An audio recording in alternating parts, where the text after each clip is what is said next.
Welcome back to our Establishing Quality Roadways video series. I'm joined by former Clinton Township Treasurer Bill Sowerby, who served 3 terms as a state representative for us in Lansing. Bill, thanks for joining us to talk about road funding and Public Act 51.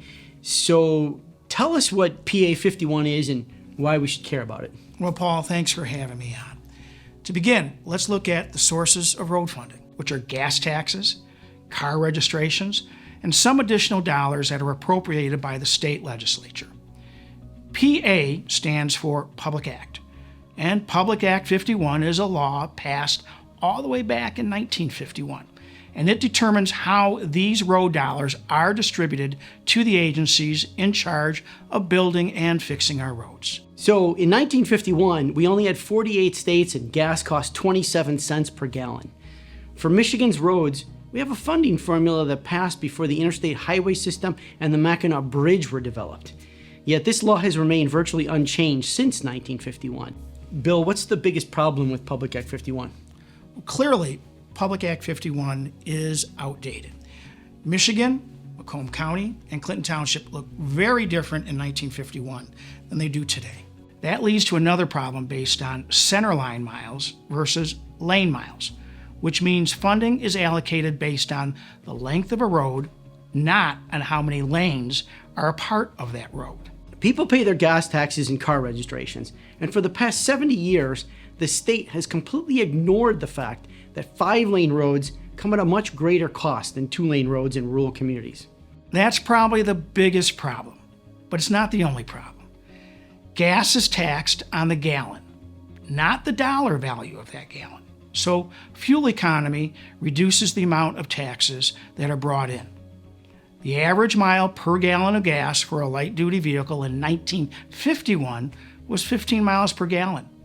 As of 2010, it's up to 23.5 miles per gallon and only slightly better today. As fuel efficiency goes up, road funding falls.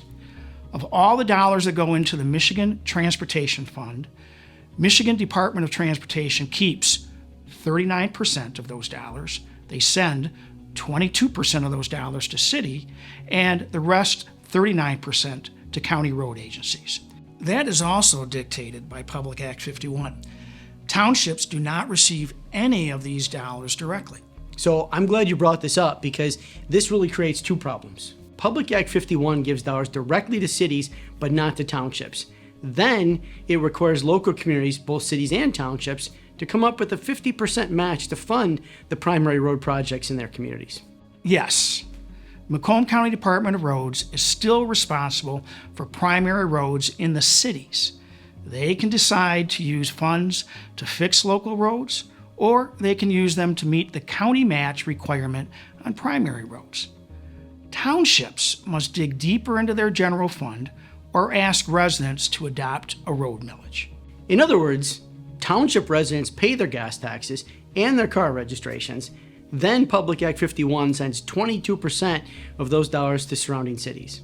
And when it comes to getting township roads fixed, residents either sacrifice other services or they tax themselves more to pay for the matching funds required by Public Act 51. Right. And then there's a growth problem component to this match requirement.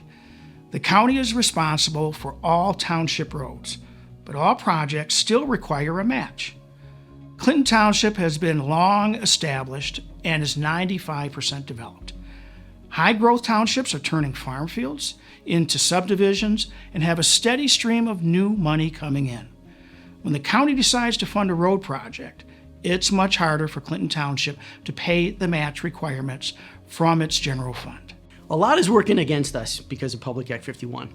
Centerline miles versus lane miles, the gas tax producing fewer road dollars, not receiving dollars directly, and competing with other communities that have a steady stream of new tax revenue coming in. Bill, why haven't these problems been fixed? Well, I think political will is at play here. The only way to fix Public Act 51 is by passing a new law to replace it. Rural communities, which mostly have 2-lane highways, benefit greatly from the current formula, and they've been in charge of the legislature for a number of years now.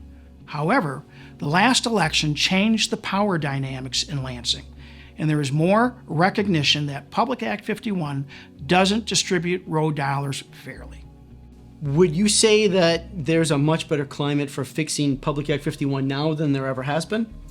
A better chance, yes, but it won't be easy. It will depend on residents contacting their state legislators and saying fixing Public Act 51 must be those legislators' top priority. Well, Bill, thank you for walking us through the problems created by Public Act 51, and thank you for your dedicated service over the years to Clinton Township. Visit our About Roads page on clintontownship.com, where you can find more informative videos and how to contact your state legislator with our easy-to-use fillable form. Let's make our voices heard and establish quality roads here in Clinton Township.